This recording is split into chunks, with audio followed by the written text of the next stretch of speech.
Now for tonight's talk, very pleased to welcome Laura and Tim, who will talk on sax and fashion. Thank you.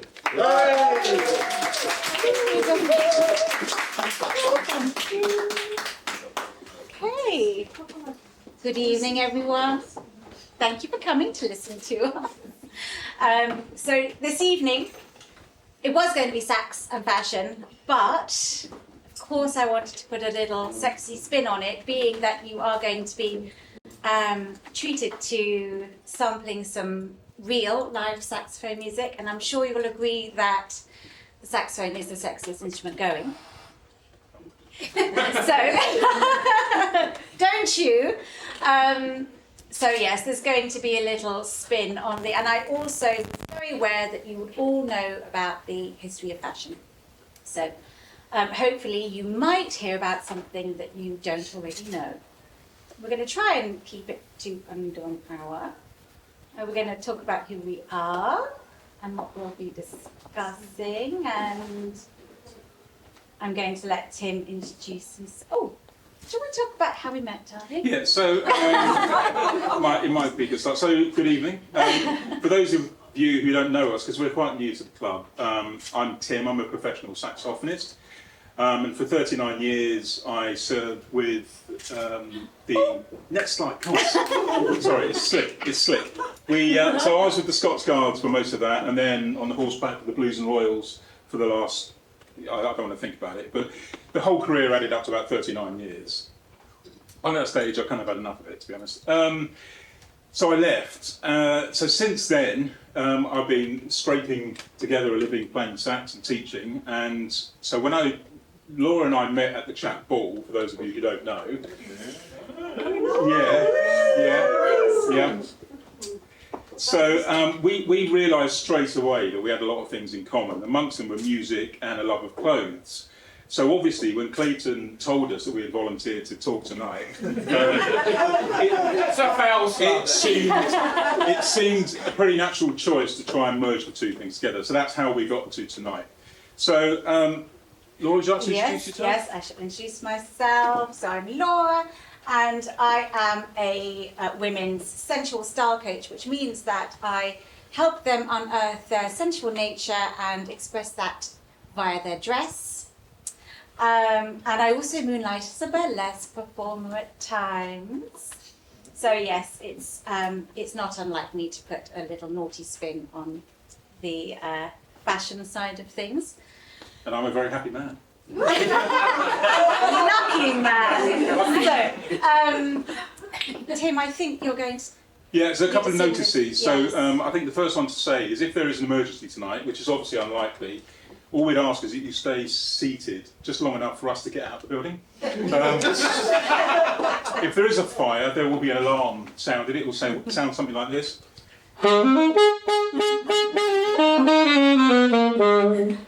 That will only ever be played. Thank you. Thank you. Good night.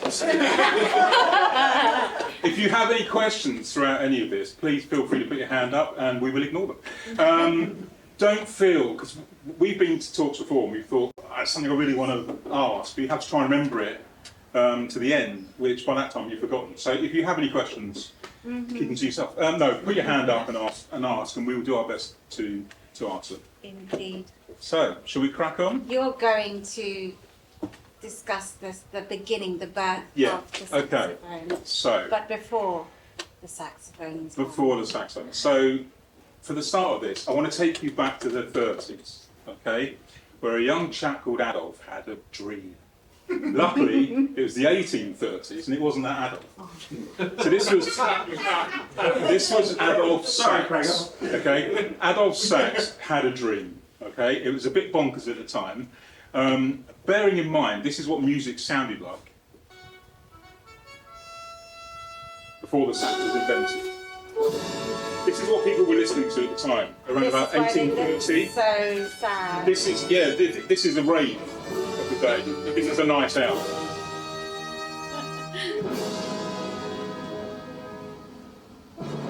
Yeah, pretty grim, right? So, it's enough. It's dreadful, isn't it? Who wrote that? It was Marlowe, wasn't it? He must have been at a laugh a minute. So the thing with it was that Adolphe Sax had this idea. He wanted to take a brass instrument and put a woodwind mouthpiece on it and blow down it, which had never been done before. So his dad was Charles Sax, who had invented loads of things, including the tuba, the euphonium, a few other things. So when young Adolphe came up with this idea, his dad just basically ridiculed it and said, it'll never work, you'll never make anything of it, it's impossible. But he did. He did. Adolphe worked tirelessly, spent every single penny he had to develop this saxophone.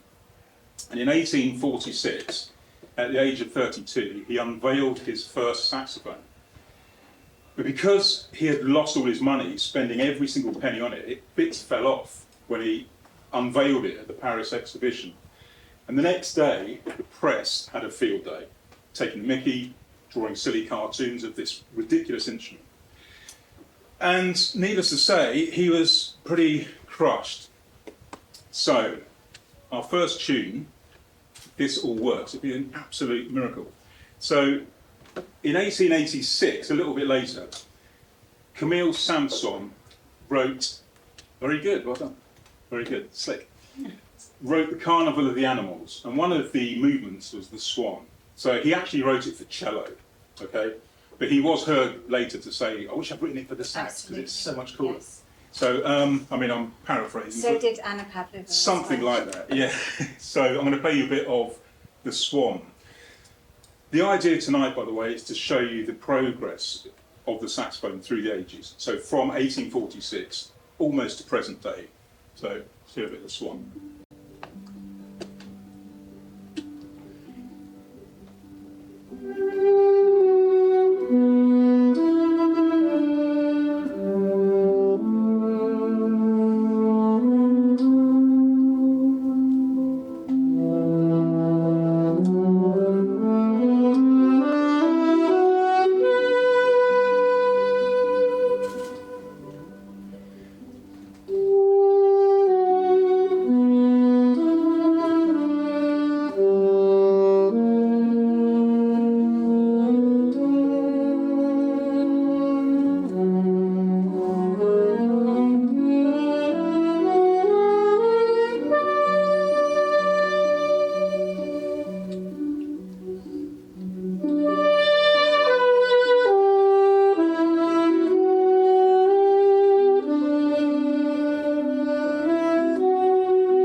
Okay.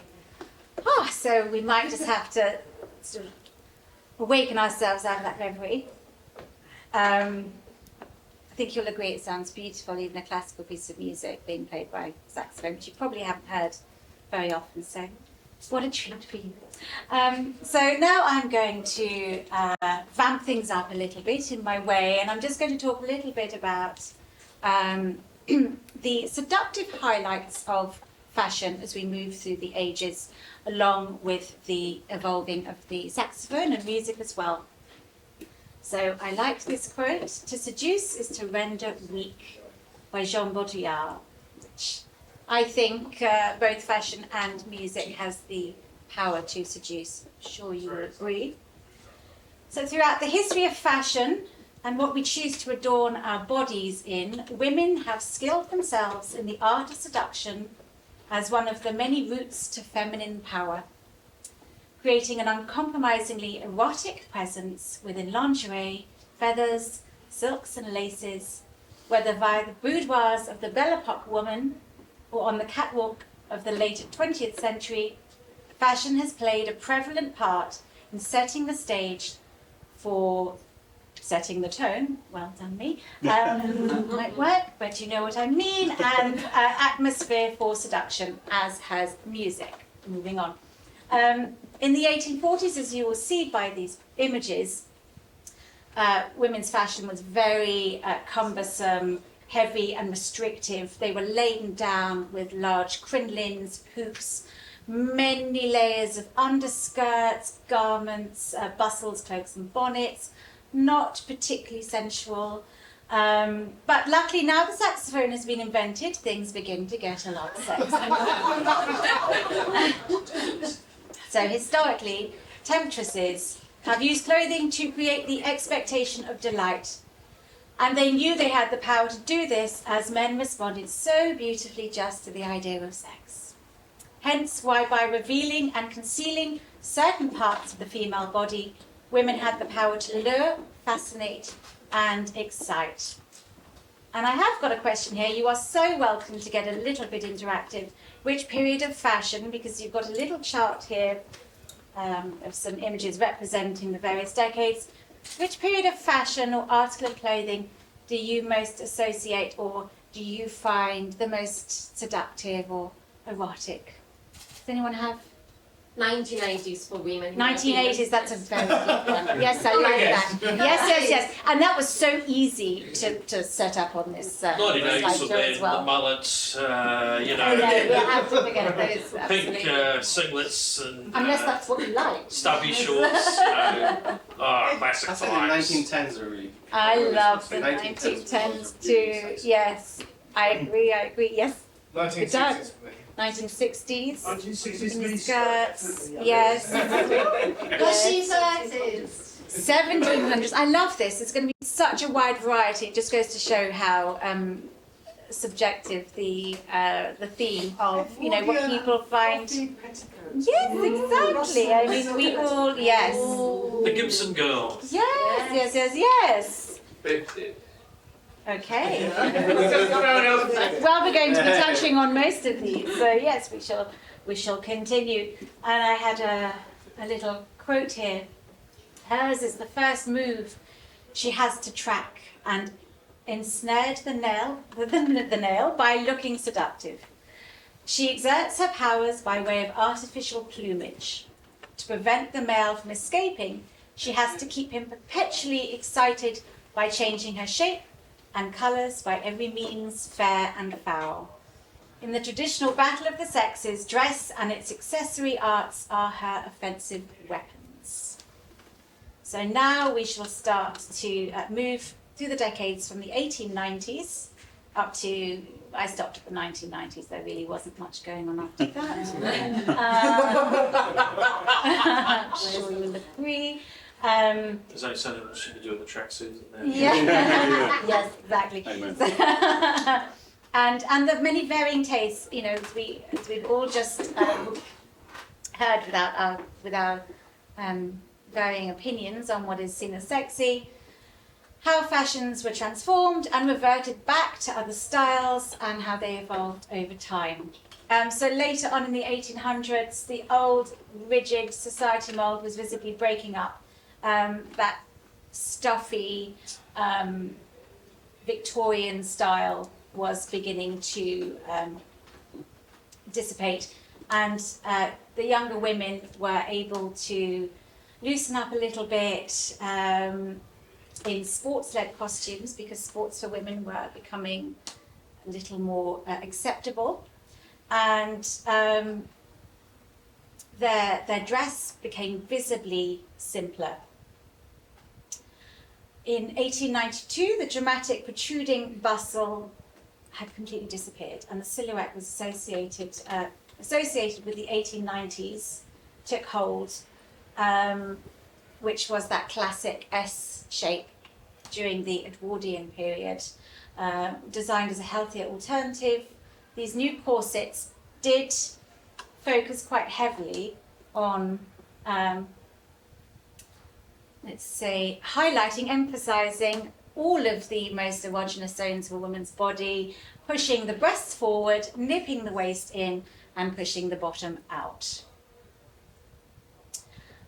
So even though skirt and dress lengths were still grazing the floor, thereby still concealing those wicked ankles, and the necklines were high, but you can begin to see the shape of woman is beginning to evolve into this much more sexualized image. And here we have the undergarments that created the S-curve. You have probably one of the first padded bras, and then this padded little bustle at the bottom just to enlarge your bottom, therefore creating this effect on the end. The boudoir look in the 1890s, the tea dress became very fashionable for a woman to wear while at home only. She was not to be seen outside the home in these very louche and more undone garments that she would receive her friends in to take tea with her in the parlour, or perhaps her lovers within the boudoir. So although seemingly fussy and covered up to the modern day eye, these more languorous robes, or wrappers as they were sometimes called, lent the viewer the possibility of a delicious package to be unwrapped in all of their lascivious laciness. And so to today's viewer, we must imagine the erotic value a woman more undone in her frilly wrappers exuded. And if you were lucky enough, you might even see a flash of those ankles as she uncrossed and crossed her legs. Cool, blimey. Yes. Exactly. Is that what they were called, the naughty 90s? The naughty 90s. Yes, exactly. Yes, I like that. A sweet disorder in the dress kindles in clothes of wantonness. Towards the end of the 1800s, I'm sure you are all aware that the can-can became one of the most saucy dances to have ever been performed. Again, many skirts, many ruffles, possibly might seem a little less exciting to what we might be able to enjoy on the stages today, but apparently the drawers were actually open at the crotch. So you can imagine a lady in the late 1800s kicking her legs up high was absolutely the most outrageous thing ever. I think that's my cue line, isn't That's it? your cue line? So I've got various lines here to tell me that it's my turn to play, and the one for that was open crotch drawer. So I've been eagerly waiting for open crotch drawer. You've got some good cues I used to there. play for the Queen. What happened? It's all going so well. I know, I'm dragging you down. So the can-can, I'm going to keep this piece quite brief. I've got the whole thing. Obviously, I can play it. But the reason I'm keeping it brief is, one, in the interest of this not being 3.5 hours long, and B, it's really hard.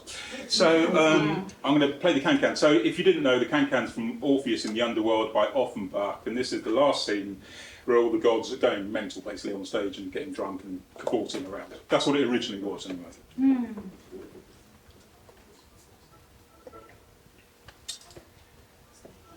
Bear with. So, okay, it's always the IT that lets you down. The playing is the easy bit. Okay.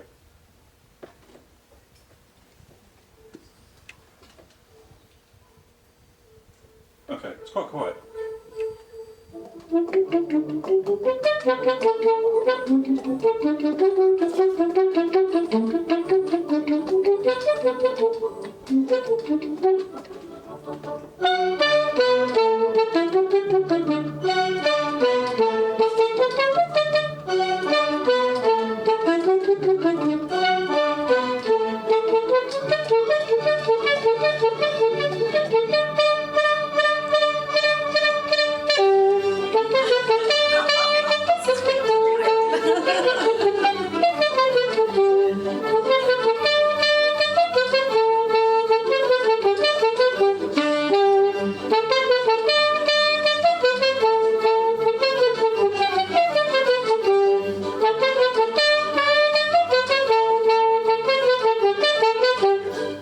It's not for that.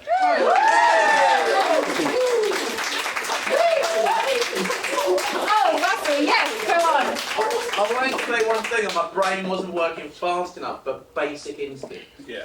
Yes. The amount, your can thing about a little bit of something which might or might not Be have revealed. appeared across the stage, Yeah. smoky, It was up really revealed there, here. it may or may not. The amount of time that was spent watching and re-watching Sharon Stone uncrossing her There you legs go, to see if or if not, this thing hasn't changed. Truth that conceal with the possibility of a reveal is the most exciting. And nobody cared that whether she was naked or not. People just wanted to know, did I glimpse the thing that I Absolutely. have glimpsed? And actually, yeah. Yes. Make yourself feel peace. At all. Nobody. And actually, Nobody. for those of the other persuasion, Carrington, the bed scene, I'm pretty sure no, it's another movie. There was another movie where actually the accidental exposure of a male piece Member. Yes. through his pajamas in a pre-code movie was another big thing that happened. So it probably somewhere between the can-can and the basic instinct, there was a pre-code movie where a man's part. Yes, you saw it. Which film I is sent that? it You'll to have you. to message that to me. This is escalating quite quickly. We'll put it on the Clayton, we'll put it on the Moving next on, moving on. newsletter. Cut that bit out. So, we're moving into the 20th century with the fashions of the 1900s, my absolute favourite. Early, 1900s. And I've written here about the British dressmaker Lucille. I love the story of her collections, which she named Gowns of Emotion, which I think is so apt because clothing, really does, if styled well and thought is put into it, it really does arouse an emotion. And I just thought that was such a beautiful way to describe a fashion collection. Had the titles that were bound to inspire passionate response, such as "The sighing sounds of lips unsatisfied," and "When passion's thrall is own." Yes. I read that as ooh. Ooh, yes. In a lot about the you. houses Yeah. of London, it could have been, yes. Why not? With descriptions of gowns such as a soft grey chiffon veiling, an underdress of short pink and violet taffeta. It is enough to make even those averse to fashion emit a sigh and a swoon. And to me, this is fashion porn indeed. Blimey, it's hot in here, isn't it? I thought I was going to play a few nice tunes. This is going a whole different direction. So, in around about this time, sort of 1910, Irving Berlin, was one of many. Sorry, Berlin. I do apologise. Probably doesn't really matter. Had a stab at writing jazz. So a lot of people who wanted to cash in on this new. And in 1910, it was brand spanking new. Jazz had never really been heard anywhere apart from, say, New Orleans. So a lot of middle-class white guys tried to cash in by writing a jazz tune and hopefully making millions of pounds. Didn't quite go that way. Alexander's Ragtime Band was very popular only because later on, competent band, shall we say, played it. If you ever hear, and you can find this on YouTube, an early recording of Irving Berlin's actual band playing it, it's nothing like we would recognise it. That's a theme that carries on throughout the life of the saxophone. So I'm going to play you a little bit, even though it's dreadful. Not your playing that.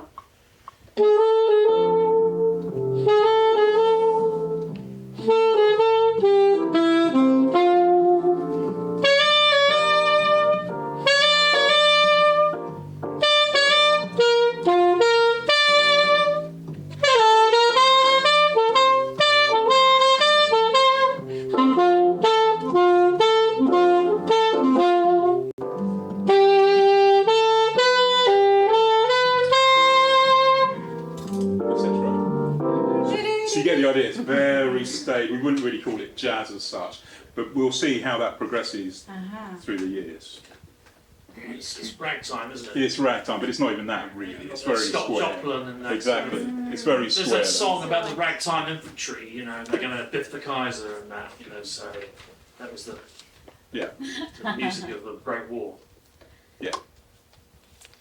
And of course, I think it's ideal that that piece is a little more staid than the jazz that we came to know in the next decade, because the fashion for hobble skirts occurred, and a hobble skirt was a skirt that narrowed so severely towards the ankles that it impeded the wearer's stride, and they had no choice but to hobble and mince with very small steps, which to men in the early 1900s, I'm sure was absolutely irresistible.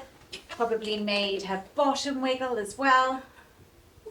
They were a short-lived fashion that peaked between 1908 and 1914. He looks very happy with himself.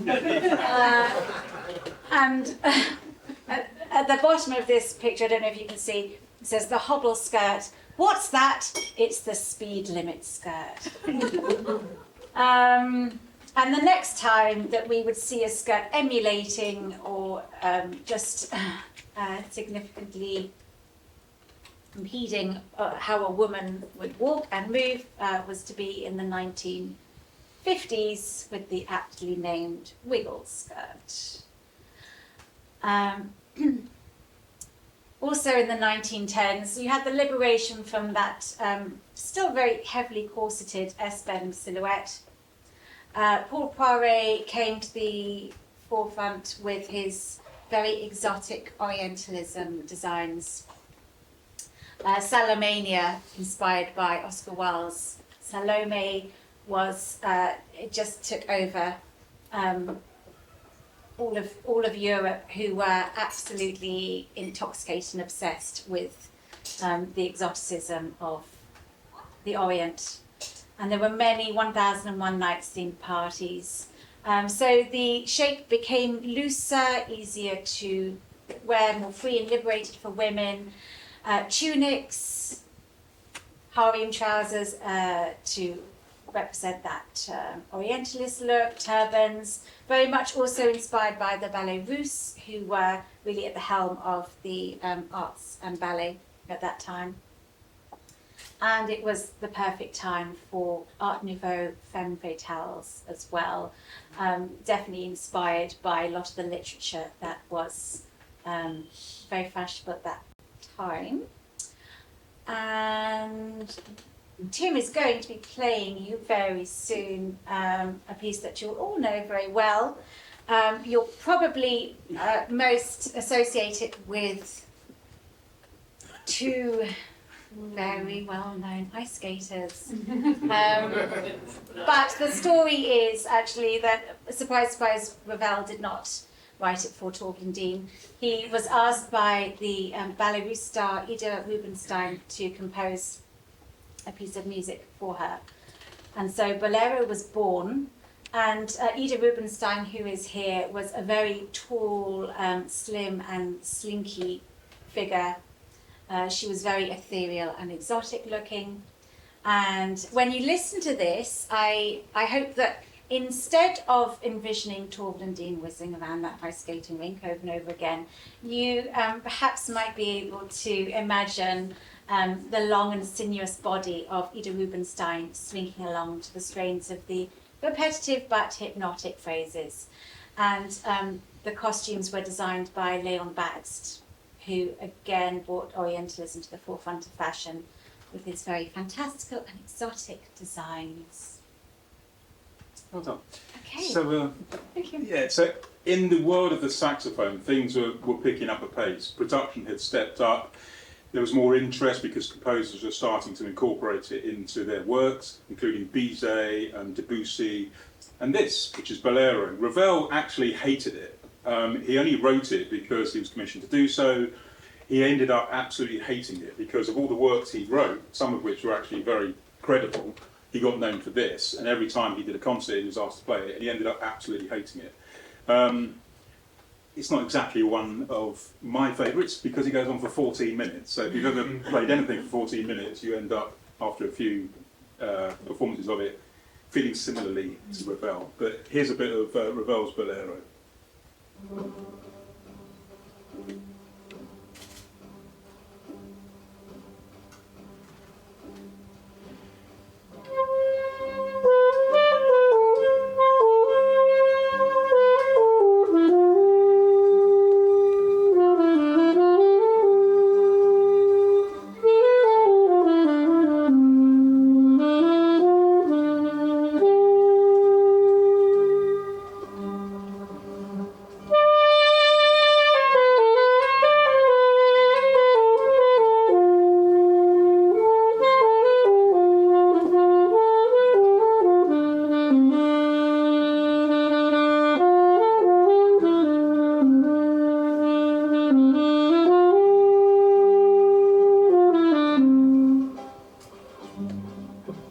So that was actually one of the first times that saxophones have been, two of them have been played in the same piece. So if you ever hear this again on Classic FM, which they play every sort of 12 minutes. When they need a loo break and a lunch hour. Yeah, I swear they've got like 3 CDs, Classic FM. But anyway, when you do hear this again, have a listen, because every now and again you can hear the soprano and the tenor saxophone playing together, which had never been done before, apart from dance music, obviously. But in classical music, that had never been done, which sort of, you know, separates it from other pieces. Yes. So beautiful. I love that. I didn't used to love it so much, but I think when you have the imagery is such a powerful thing of, you know, whatever image you last had of, you know, that is Ice skaters. which is ice skaters, Torval and Dean, exactly. But you can really reframe that when you actually know the story, and it was written for somebody who was a lot more exciting and exotic to watch than Torval and Dean. Anyway, 1920s, here we are. The period following on from the First World War left those still alive with a new vivacity and drive to celebrate life. Jazz was born, and with it the desire to live life to the fullest and move even further away from the restrictive and stuffier fashions that had come before.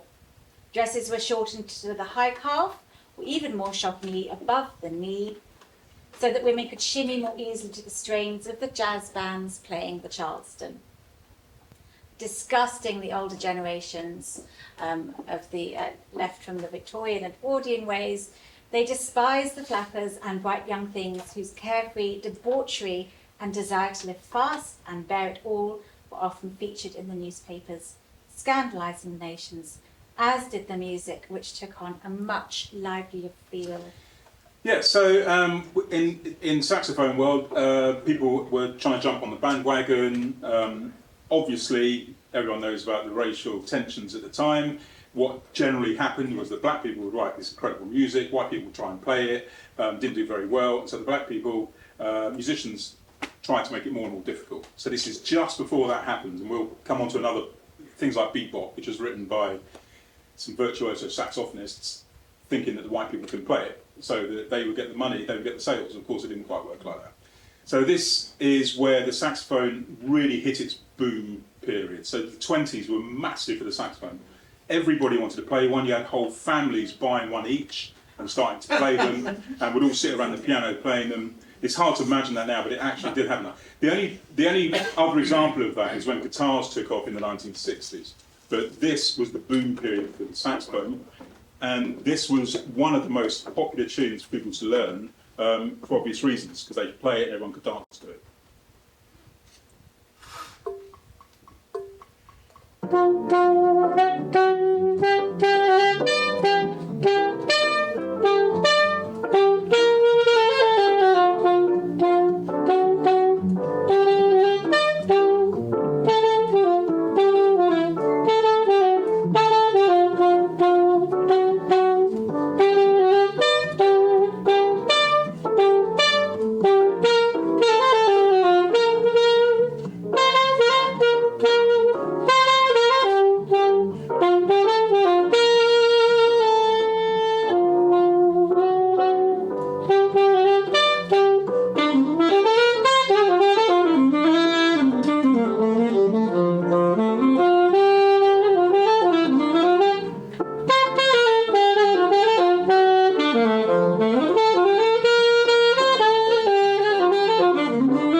I don't get a clap now.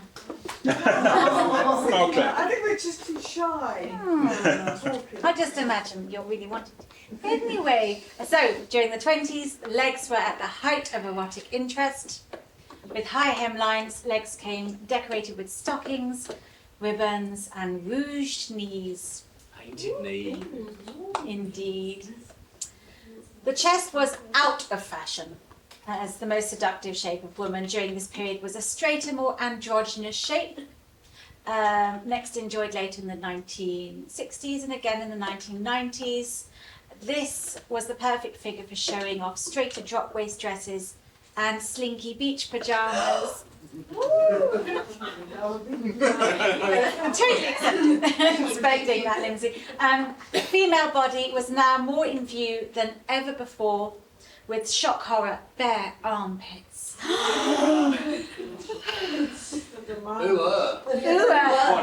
the seductive mystery of a woman's body suddenly vanished with the banishing of layers and fripperies? Well, for some who enjoyed the Edwardian fashions, maybe that's the case. Maybe it's just too out there and too obvious. Who knows? Shocking. Absolutely shocking. Right, we're moving on to the 1930s.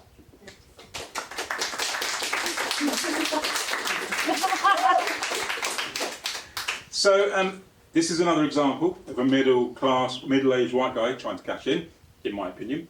So George Gershwin wrote Porgy and Bess around this time, and it's a cheery story if you don't know it. So it's the story of a disabled black beggar, Porgy, and a girl, Bess, who he is trying to rescue from a drug dealer and violent lover. So laughs all round. So this tune comes from the opera, which is, I think everyone knows, Summertime. So yeah, this is Sometime. Yeah, cheery stuff.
So moving into the slinky 30s, the woman's body was now much more celebrated and brought to the forefront of on the silver screen, with stars like Jean Harlow slinking onto the movie sets of Hollywood in dresses designed by the likes of Adrian.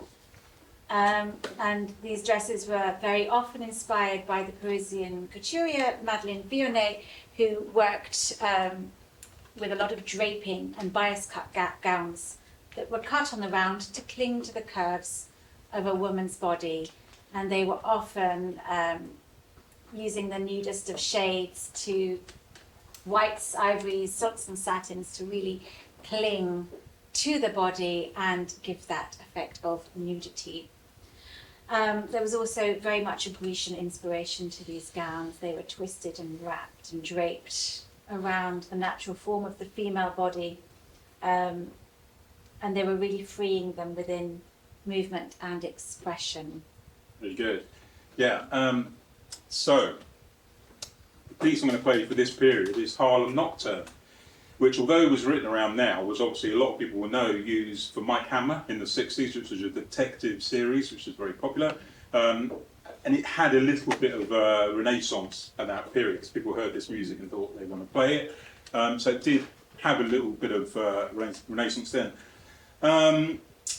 Yeah, okay, shall I just play? I do, yes, play a I bit love of this. Yeah, You're going to love this. This is one of the better ones, because it's actually written for the instrument. It's which very does make a bit of slinky, difference. Yeah. sexy, isn't it? Yeah. It's great. Hey, Yolanda.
wartime.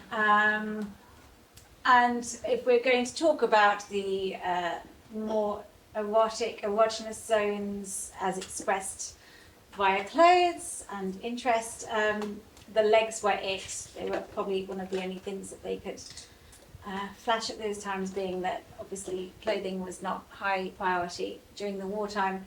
But they did ensure that they maintained the effect of the nylon stockings, even though they couldn't get hold of them during the rationing period. So they took to priming their legs with makeup and drawing a line up from the heel of the foot towards the thigh with a pencil.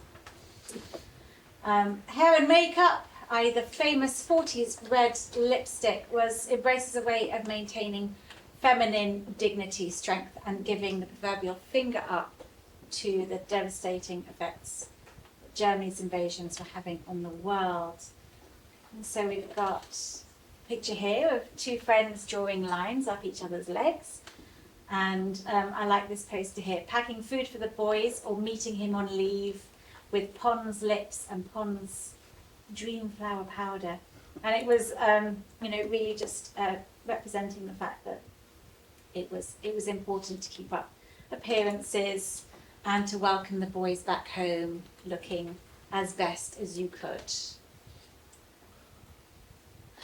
Over in Hollywood, meanwhile, the famed aviator and inventor Howard Hughes created the first prototype of the push-up blow-up bra for Jane Russell in the 1943 film The Outlaw, on which he was directing at the time, taking full advantage of the knowledge that sex sells. Howard saw the importance in emphasising Jane's biggest assets, causing a furore with Hollywood censors, and they weren't actually allowed to release that on the screen until later in 1950 because the sight of Jane Russell's busts, bosoms, talent, assets, whatever you want to say, yes, blown up, was just too much for the censors to bear. So when it was released in 1950, at a most pivotal moment when Jane leans over the wounded Billy the Kid, an audience member was heard to shout, "Bombs away!" Yeah, well done. So, as we all know, the Second World War gave rise to all sorts of exciting new music. Biggest, of course, was big band music that suddenly took hold because people wanted to take their mind off the war and dance and be happy. There are countless tunes I could have played with this, but I think this is one that's not played as much as In the Mood and American Patrol. So, a little bit of Moonlight Serenade.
If I put another nickel in, can I have a dance with someone?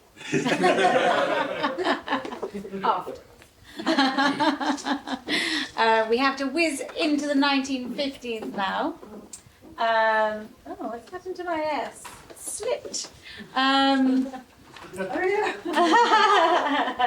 Very excited. It was a more joyous time for women's fashions as we came out other end of the war. The film industry was also booming, helping the world get over the catastrophe of it all, and in came the hourglass bombshell. So stars such as Sophia Loren and Jane Mansfield wiggled onto the cinema screens, poured into dresses that accentuated the preferred silhouette of the 1950s. That beautiful shapely hourglass, perfectly represented by Marilyn Monroe, of course. And there's this great quote by somebody who witnessed her at an event. Marilyn hove into view 2 hours late because her dress was tight around her knees. She walked with mincing steps which emphasized the rotation of her hips. Her curves shimmered in the golden dress. Breaths were drawn in. Gasps of horror and admiration filled the room. The topic on everyone's lips was Marilyn Monroe. And women celebrated their newfound femininity after the rigorous rationing of the war, and the stereotypical Stepford wife saw the home as the ultimate place of seduction.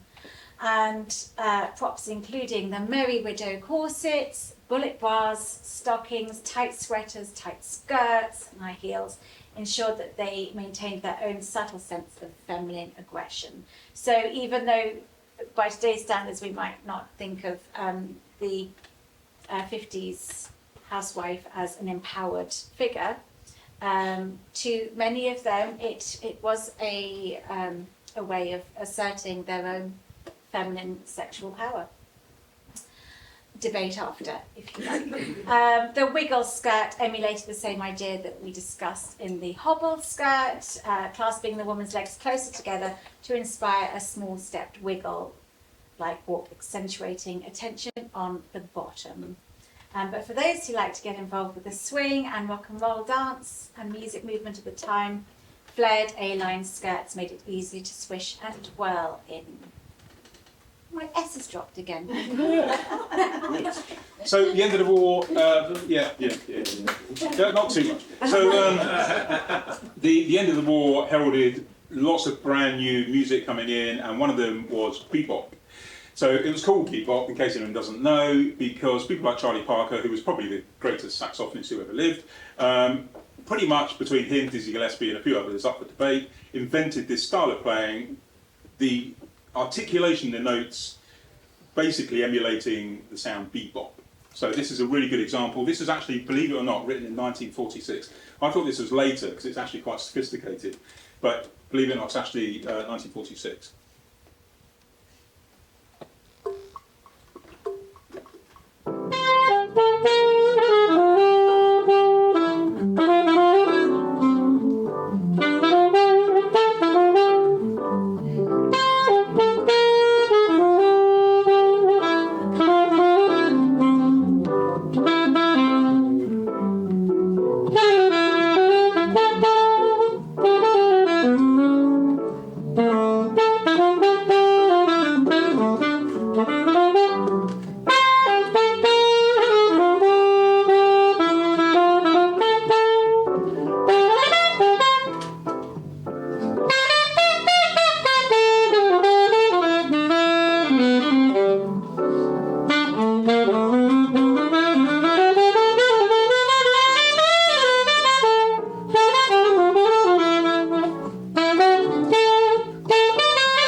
That sounds like a 50s piece.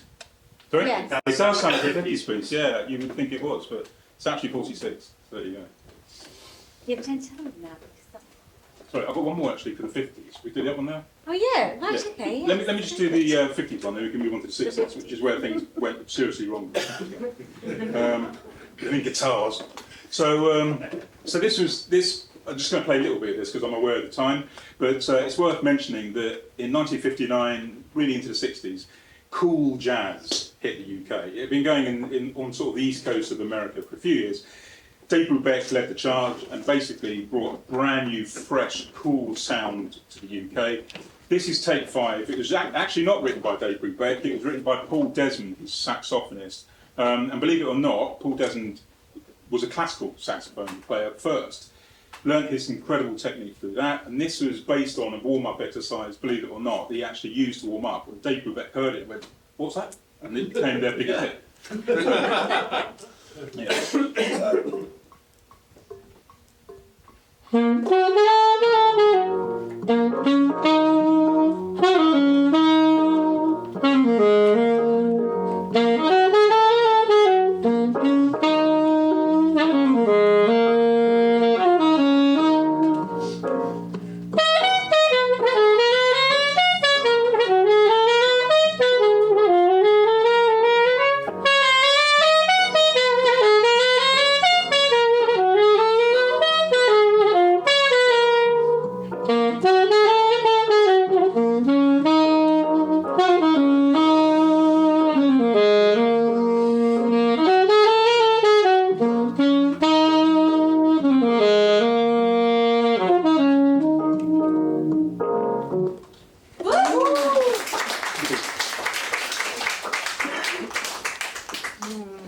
So we're not swinging into the 60s yet, we're slinking into the 60s with my favourite version of 60s fashion, and we're looking at the renaissance of the Art Nouveau and the 30s femme fatale as brought about by Bieber, whose collections included very slinky satin and silky bias cut dresses, veiled hats and stacked heels. It's worn by Twiggy here as she lays across an animal skin, and there was a lot of Art Deco influence in Bieber's Barbara Hulanicki's designs. Seductive Deco decadence reigned again for a short time before Bieber's demise, which is very sad, but as you see here, it also followed through into makeup, and she took a lot of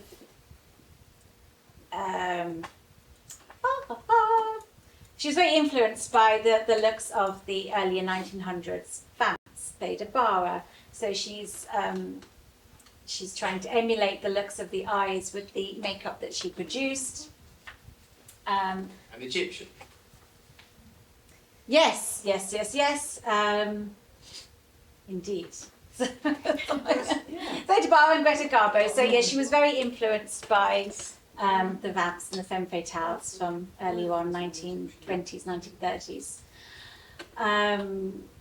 But then there was also obviously the movement of fashion that we most identify with 1960s, with the birth of the miniskirt. Legs became the epitome of excitement. And again, like the 1920s, the slim, more androgynous look was more in fashion, and bare limbs joyously go-go danced in free abandon. Nearly there. Okay, Nearly. so we're zipping through the decades. Yeah. So, yeah.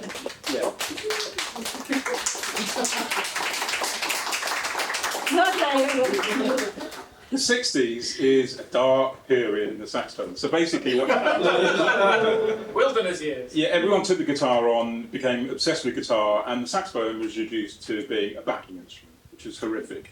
This is a really good example of how, bearing in mind, only 10 years before, we were hearing things like Take 5 and bebop and all that kind of stuff. This is what happened next.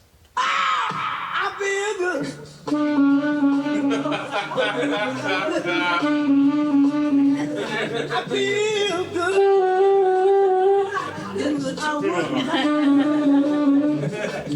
So good.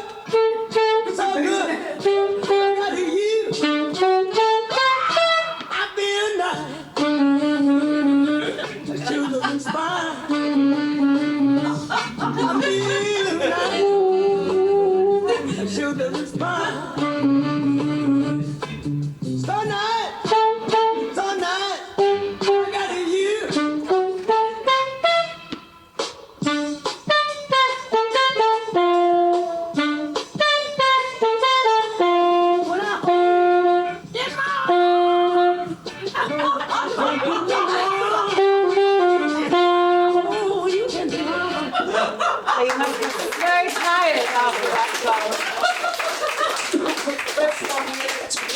Yeah, that's one. Yeah.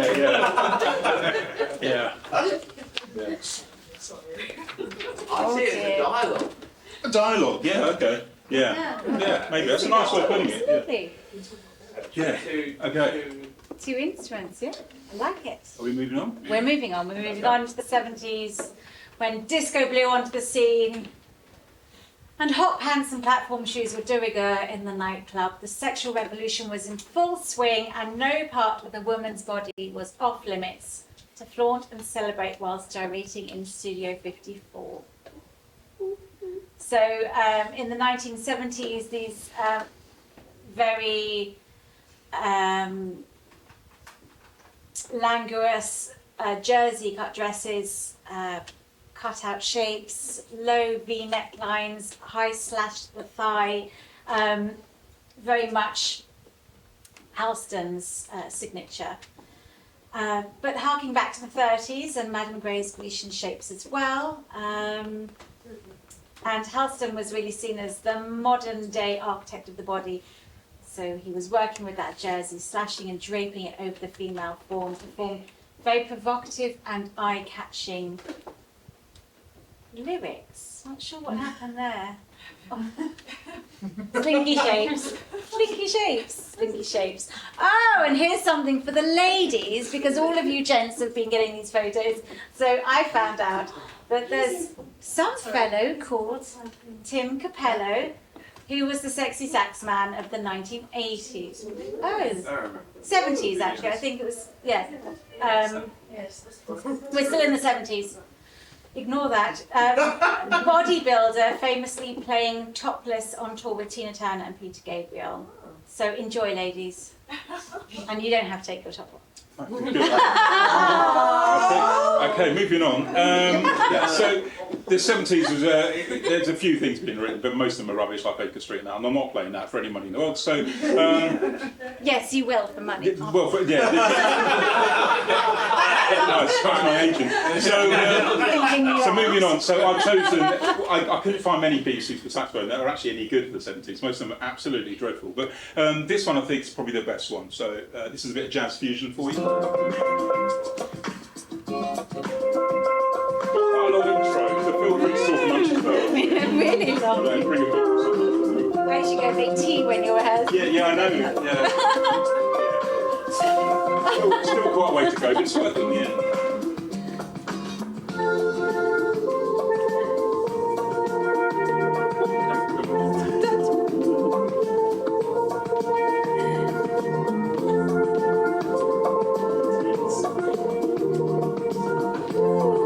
Are we there yet? Yeah, we're here now.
Does anyone know who that was, by the way? Does anyone remember the name of that band? No, it Have wasn't. anyone ever actually. heard that before? Because I Yeah. Yes. It was actually Sparagiva. Oh no, my S has dropped again. Right, okay. I'm going to have a word with those S things. So, 1980s, punk fashion subverted the idea of subtle female coercion by taking on a fierce and more overt tribal strength and stance when it came to feminine sexuality. Fishnets, killer heels, and leather communicated sexuality as a symbol of female autonomy, with the suggestion that women were prepared to bludgeon men into submission and eat them for breakfast. Women were taking more charge of their sexuality than ever and dressing up for themselves more than to please a man. Obviously, yes, the most obvious icon of the 1980s was Madonna, who stormed the stages and the bedroom walls of boys and girls, I'm sure. Her raw and youthful sexuality represented by basques, lace gloves and bra skirts. She was the 80s version of Marilyn Monroe, inspiring teenagers world over to dress to express. And here she is wearing one of the famous Jean-Paul Gaultier conical bra corsets that both she and Jean-Paul Gaultier became very famous for. Back in the 80s. Okay, so again, quite thin on the ground for sax pieces for the 80s. So what I've done is, it's a bit cheeky. I've chosen a piece that was actually written for the sax. Stop me if you know it. It's written for a detective series. It was played on the saxophone by Stan Saltzman, who's actually a very respected jazz musician. It utilises an E minor arpeggio in root position with a chromatic approach note on the mediant and an embellished ninth note triplet mordant. So anyone nearly wise note? Okay, it is of course Poirot.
So this is our last decade because really, as we said, fashion and music really go downhill after this decade.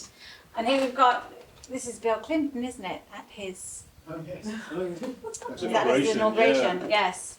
He's quite the sax fan. So I think 90s gets a bit of a, I think we've already forgotten that the 90s fashion was fun and again there was more effort made than in more recent decades. Underwear as outerwear slipped, my little joke, onto the scene. The boudoir look was now taken onto the streets, represented by slip dresses, get it, sheer blouses and corsets. So yeah, there was a real taste for this lingerie look. And as modelled here by Drew Barrymore, Amanda Cadnett and Courtney Love, they really enjoyed going out in vintage 90s and slip dresses. And also, I don't know, I'm sure you remember, they were quite often worn over t-shirts. That was a very staple 90s style as well. And of course, we have Vivienne Westwood reworking historical fashion taken from the boudoirs of Madame de Pompadour plunging corsets, hoop skirts, and the mini versions of crinoline. These are her mini crinnies here. And there's been a massive rebirth of these very Renaissance art styled corsets. You can buy them from newer brands. Again, I think Vivienne Westwood's death really sort of revived that. The love of Madame de Pompadour and Marie Antoinette and the art. I love her style and her designs still. Then we had the more overt sexuality expressed through fashion with Dolce & Gabbana, Versace and Thierry Mugler, very much inspired by BDSM themed strapping and chains and rivets and corsets, Black Widow stylized creations. I love the very articulated shoulders of Thierry Mugler, again the nipped-in waists and short, tight skirts. So it was a more aggressive sexuality that was expressed in the 1990s. And I believe that brings us to the end. Well, almost. It's almost time for us to say goodbye. There's a clue in that. So before we finish, I thought I'd just give a conclusion from the saxophone's point of view. So originally, the saxophone was seen as a joke. It was much maligned in the press. Debussy called it that muddy instrument. It didn't have a great start, but I think it's fair to say it's gone on to be probably one of the most successful instruments ever made. It's interesting, as a footnote, that Adolphe Sax was so devastated by the treatment he had in the press the next day, he actually killed himself. But he threw himself off a bridge, penniless and destitute, believing his life's work would never get anywhere. That was in France straight after the Paris exhibition. The French president at the time, who was called Sadi Carnot, was so embarrassed and mortified by what had happened, he ordered the press to report his death as pneumonia, and under threat of a very serious jail sentence if you printed the truth, because he was so embarrassed. It's interesting that same year, the president himself was assassinated, presumably by a saxophonist. This is the last tune I'm going to play, so this is time to say goodbye. It's not written by Andrea Bocelli, as most people think. It's actually written by Francesco Sartori, but it was first performed by Andrea Bocelli at the 1995 San Remo Music Festival. I've actually been asked to play this, believe it or not, at more than 30 funerals. So make of that what you will, and thank you very much for listening. Thank you.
Thank you. Thank you. Yes. Any questions? Yeah. Any questions? Can I just say, I love the way you stood there. You were very serene. Thank you, darling. It's very kind. Yes, I agree. Energy. Very elegant. As Tim took sensation of his gorgeous music. You both are in harmony. Feminine elements of this masculine. No, we didn't communicate at all during that, please. Kind of. Telepathic. How long did it take you to prepare this? Oh, no time at all. Just threw it together. Yeah. We hadn't had an argument before that. No, we didn't really. No, we didn't. I'm joking, obviously. No, it was just, I wrote the music, Laura wrote out all the stuff, and then we just basically made sure today, this morning, that it all sort of linked up a bit, and that was Yes, that, really. indeed. Very nice. No, absolutely terrific. Thank you so much Thank for you. coming and giving that tonight. I think you can judge how well it's gone in how many empty glasses there are. People haven't been leaving. They wanted to stay to hear the playing, to hear the words. Thank you so much. Do you drink? Because I'm sure people would like to buy. Yeah. Please buy our saxophonist and our speaker We do now. a drink so they can wet their whistles after all they've given to us here tonight. Thank you. And is there anywhere we can hear you play, or do you maybe teach funerals? Yes. Funerals and everything.